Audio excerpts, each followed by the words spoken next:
सुलझ तो सकती है डोर, लेकिन किसे मयस्सर है इतनी फुर्सत।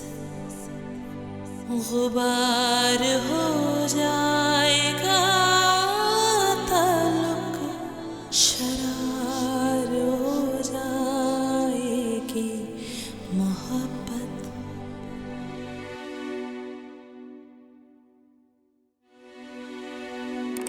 राबिया, क्या हुआ है? दानियाल ने फिर कुछ कह दिया है? नहीं, वो मुझे कुछ क्यों कहेंगे? क्या बात है, बताओ। कुछ नहीं।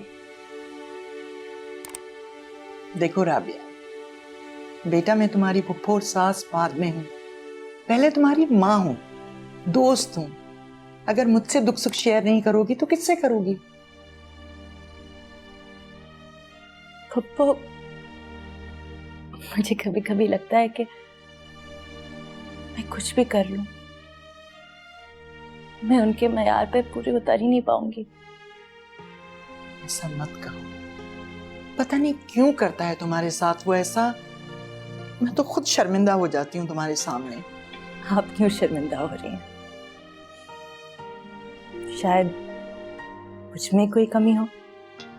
ऐसी बात नहीं है बेटा, बस मैंने जो तुम्हें दुआ बताई है ना, तो बस पढ़ के दम कर लिया करो, सब ठीक हो जाएगा। नहीं पप्पू, मुझे डर लगता है।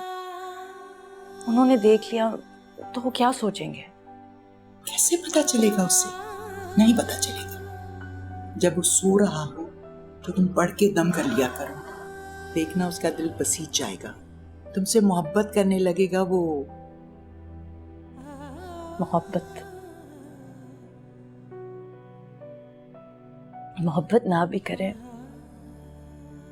कम से कम अपनी बीवी तो तस्लीम कर ले मुझे। करेगा, जरूर करेगा, इंशाल्लाह करेगा। तुम बस दुआ दम तो करो ना। आप अपना मूड ठीक करो, याद है ना शाम को लड़की वालों की तरफ जाना है।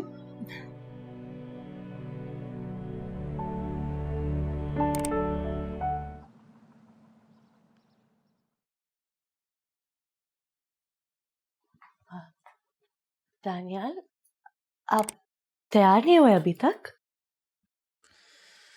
सॉरी, मैं नहीं जा रहा। लेकिन पप्पू ने कहा था कि आपका जाना बहुत जरूरी है। हाँ, लेकिन जरूरी तो नहीं है कि मैं उनका हर हुक्म ही मानूं। वैसे भी तुम लड़कियों का डिपार्टमेंट है, मैं जाके क्या करूंगा? जी।